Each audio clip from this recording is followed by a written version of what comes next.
नमस्कार बंधुओं, मैं संगीता पुरी आपके लिए लेकर आई हूँ एक और नया वीडियो।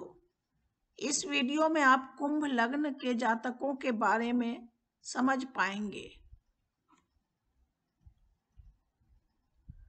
आसमान के 300 डिग्री से 330 डिग्री तक के भाग का नामकरण कुंभ राशि के रूप में किया गया है। जिस बच्चे के जन्म के समय यह भाग आसमान के पूर्वी क्षितिज में उदित होता दिखाई देता है, उस बच्चे का लग्न कुंभ माना जाता है। कुंभ लग्न की कुंडली के अनुसार मन का स्वामी चंद्र षष्ठ भाव का स्वामी होता है और यह जातक के प्रभाव और रोग ऋण शत्रु जैसे हर प्रकार के झंझट का प्रतिनिधित्व करता है। इसलिए कुंभ लग्न के जातकों के मन को पूर्ण तौर पर प्रभावित करने वाले संदर्भ किसी प्रकार के झंझट ही होते हैं।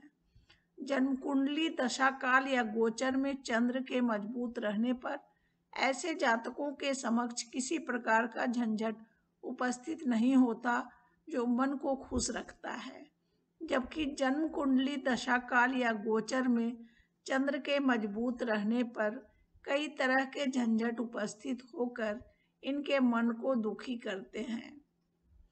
कुंभ लग्न की कुंडली के अनुसार समस्त जगत में चमक बिखेरने वाला सूर्य सप्तम भाव का स्वामी होता है और यह जातक के घर गृहस्थी का प्रतिनिधित्व करता है।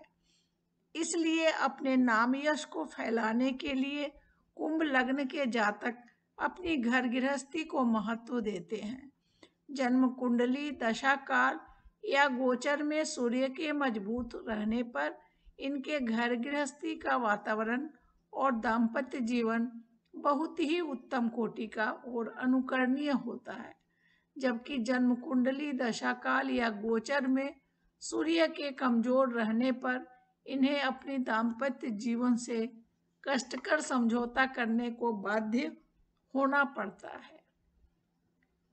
कुंभ लग्न की कुंडली के अनुसार मंगल तृतीय और दशम भाव का स्वामी होता है और यह जातक के भाई बहन, बंधु बांधव, पिता, समाज और पद प्रतिष्ठा का प्रतिनिधित्व करता है।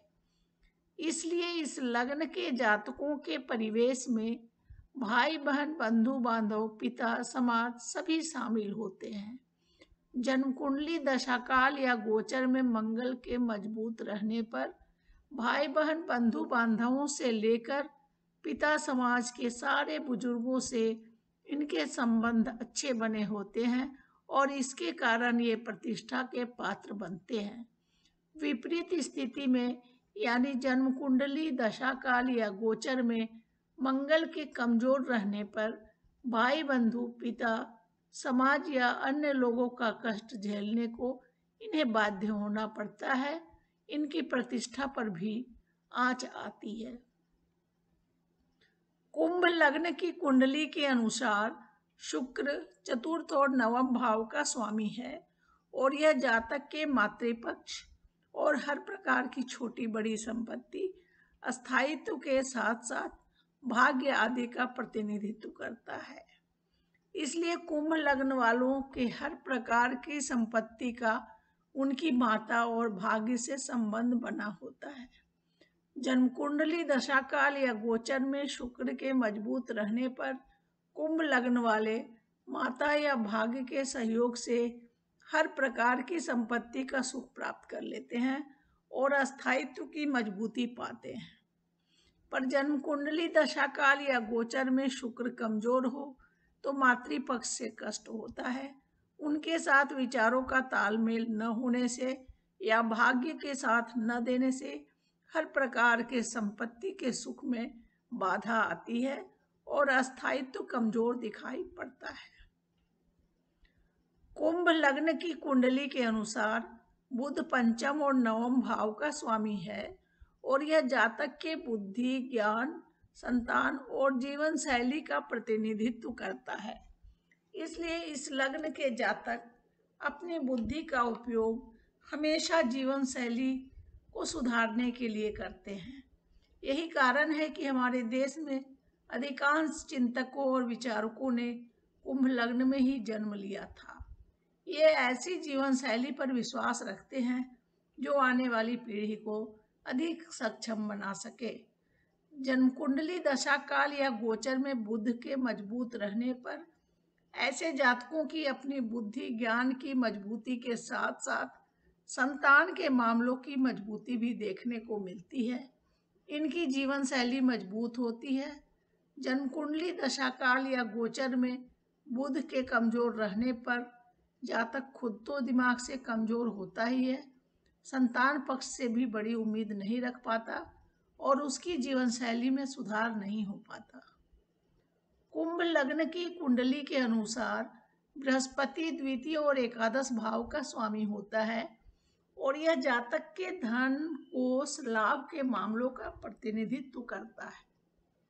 इसलिए कुंभ लग्न के जातकों के धन कोष का लाभ से और लाभ का धन कोष से संबंध बना होता है।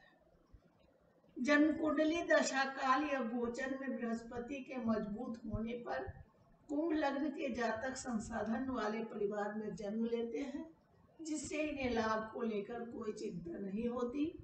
सतत लाभ से इनका कोष मजबूत बना होता है।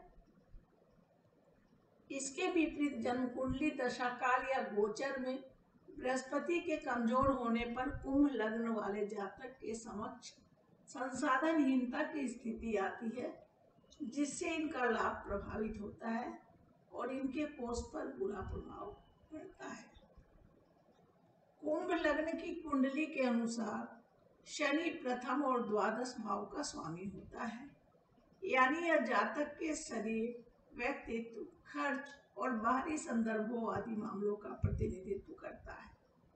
इसलिए इस लग्न वाले जातकों की अपने स्वास्थ्य और व्यक्तित्व को मजबूती देने में अधिक से अधिक खर्च करने की प्रवृत्ति होती है। जन्म कुंडली दशा काल या गोचर में शनि के मजबूत रहने पर ऐसे जातकों का स्वास्थ्य अच्छा रहता है।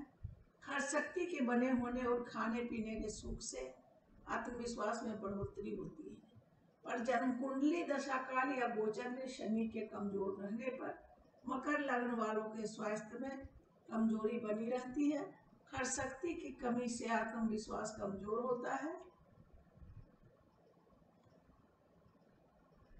यदि यह वीडियो आपको पसंद आया तो प्लीज इस वीडियो को लाइक करें, अपने मित्रों और रिश्तेदारों के मध्य शेयर करें।